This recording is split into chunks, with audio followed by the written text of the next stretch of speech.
बड़ी खबर का रुख करेंगे। प्रवर्तन निदेशालय ने अनीता मीना को अदालत में पेश किया है। ईडी मामलों की विशेष अदालत में अनीता मीना की पेशी हुई है। द्वितीय श्रेणी शिक्षक भर्ती परीक्षा पेपर लीक मामले में ईडी ने किया है अनीता को गिरफ्तार। पीएमएलए कानून के तहत अनीता मीना की गिरफ्तारी हुई है। इससे पहले ईडी पेपर लीक से जुड़े 8 आरोपियों को गिरफ्तार कर चुकी है। गिरफ्तार आरोपियों में आरपीएससी के तत्कालीन सदस्य बाबूलाल कटारा भी शामिल हैं। सीबीआई मामलों की विशेष अदालत क्रमांक 3 के न्यायाधीश सुनील रणवाहा के समक्ष पेश किया गया। और हमारे साथ अधिक जानकारी देने के लिए एसोसिएट एडिटर विमल कोठारी जी लाइव जुड़े हैं।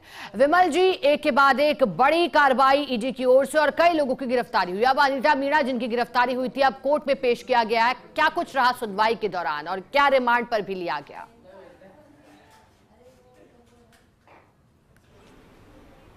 देखिए, इस समय अनीता मीना को सीबीआई मामलों की विशेष अदालत क्रमांक 3 में न्यायाधीश सुनील रणवा के सामने पेश किया जा चुका है। चूँकि अदालत परिसर में मीडिया अलाउ नहीं है, इसलिए हम अदालत के जो चैम्बर है उस चैम्बर के बाहर से रिपोर्टिंग कर रहे हैं।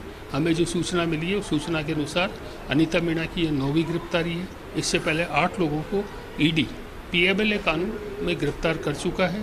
अनीता मीना की गिरफ्तारी भी पीएमएलए कानून में ही हुई है। और जानकारी यह है कि अनीता मीना के पास में जो मकान है, उस मकान को खरीदने के संबंध में जो पैसा यूज़ किया गया था, उस पैसे में वो पैसा भी शामिल है जो शेर सिंह मीणा उर्फ अनिल मीणा ने अनीता मीना को दिया था।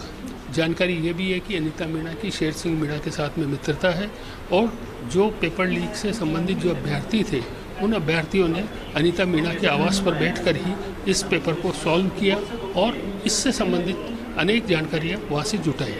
उल्लेखनीय ये भी है कि अनीता शेर सिंह मीणा पर यह आरोप है कि उसने करीब 60 लाख रुपए चुकाकर आरपीएससी सदस्य से इस पेपर की खरीद की थी और बाद में इस पेपर को शास्त्री नगर में किसी टाइपिंग सेंटर पर छपवा कर इस पेपर को पेपर लीक से जुड़े हुए जो भूपेंद्र सारण वगैरह हैं उन लोगों को पहुंचाया था और बाद में ये पेपर लीक हुआ।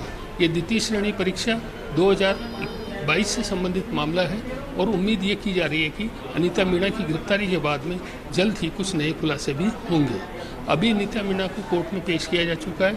अब ईडी की ओर से या तो रिमांड ली जाएगी या फिर अनीता मीना को जेसी भेजने की गुहार लगाई जाएगी। अदालत क्या निर्णय लेती है ये थोड़ी देर बाद में ही क्लियर हो जाएगा।